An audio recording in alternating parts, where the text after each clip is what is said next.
મોરબી જિલ્લા કોંગ્રેસ પ્રમુખ કિશોરભાઈ ચીખલિયાનું હાર્ટ એટેકના કારણે નિધન થયું છે, જેને લઈ સમગ્ર જિલ્લામાં શોકની લાગણી વ્યાપી ગઈ છે.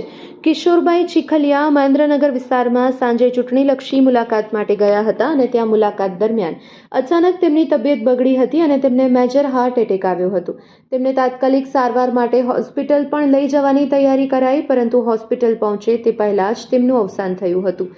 કિશોરભાઈએ જીવનકાળમાં ચક્ષુદાન કરેલ હોવાથી તેમના પાર્થિવ દેહને મોરબી સિવિલ હોસ્પિટલ ખાતે ખસેડવામાં આવ્યો હતો. સિવિલ હોસ્પિટલ ખાતે કોંગ્રેસ, ભાજપ અને આમ આદમી પાર્ટીના મોટી સંખ્યામાં કાર્યકરો ઉપસ્થિત રહ્યા હતા. કિશોરભાઈ ચીખલિયા મિલનસાર સ્વભાવ અને લડાયક નેતા તરીકે જાણીતા છે. તેમના અચાનક નિધનથી રાજકીય તેમજ સામાજિક વર્તુળોમાં શોકનું મોજું ફરી વળ્યું છે. રાજકીય જીવનમાં તેઓ રાજકોટ જિલ્લા પંચાયત સદસ્ય, મોરબી જિલ્લા પંચાયત પ્રમુખ તેમજ જિલ્લા પંચાયત કારોબારી તરીકે મહત્વપૂર્ણ ભૂમિકા નિભાવી ચૂક્યા હતા.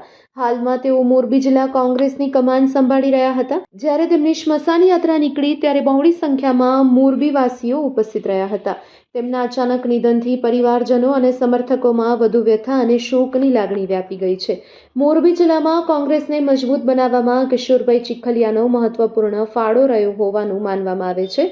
મોરબી કોંગ્રેસ અને લોકોએ મોરબીના લોકોની લાગણી સમજતો એક અત્યંત મહત્વપૂર્ણ નેતા ગુમાવ્યો છે, જેની ખોટ હંમેશા મોરબીને પડશે. Report by Shrikant Patel, Morbi.